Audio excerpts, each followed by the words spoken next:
వామ్మో, వారణాసి బడ్జెట్ 1300 కోట్ల. ఈ రూమర్స్ కి ప్రియాంక చోప్రా ఫుల్ క్లారిటీ ఇచ్చేసిందిగా. సూపర్ స్టార్ మహేష్ బాబు హీరోగా, దర్శకధీరుడు ఎస్ఎస్ రాజమౌళి దర్శకత్వంలో తెరకెక్కుతున్న భారీ యాక్షన్ అడ్వెంచర్ మూవీ వారణాసి ఇప్పటికే దేశవ్యాప్తంగా సంచలనం సృష్టిస్తోంది.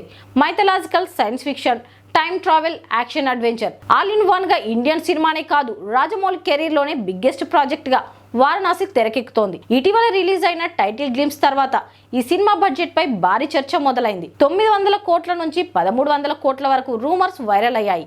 ఈ క్రమంలో ప్రియాంక చోప్రా ది కపిల్ శర్మ షోలో ఈ బడ్జెట్ ప్రశ్నకు స్పందించారు. 1300 కోట్ల బడ్జెట్ అని కపిల్ అనగానే ప్రియాంక నవ్వుతూ తల ఊపడం హాట్ టాపిక్ గా మారింది. మీరు జాయిన్ అయ్యాకే బడ్జెట్ పెరిగిందట అని కపిల్ సరదాగా అడిగితే, అంటే దాంట్లో సగం నా అకౌంట్ కి వచ్చిందా అని ప్రియాంక చమత్కరించడంతో స్టూడియో నవ్వులతో నిండిపోయింది. అధికారికంగా నెంబర్ చెప్పకపోయినా ప్రియాంక రియాక్షన్ తో వారణాసి నిజంగానే ఇండియన్ సినిమా హిస్టరీలో కాస్ట్లీయెస్ట్ ప్రాజెక్ట్ అవుతుందన్న చర్చకు బలం చేకూరింది. 2027లో ప్రేక్షకుల ముందుకు రానున్న ఈ విజువల్ వండర్ బాక్సాఫీస్ రికార్డును ఎలా షేక్ చేస్తుందో చూడాలి.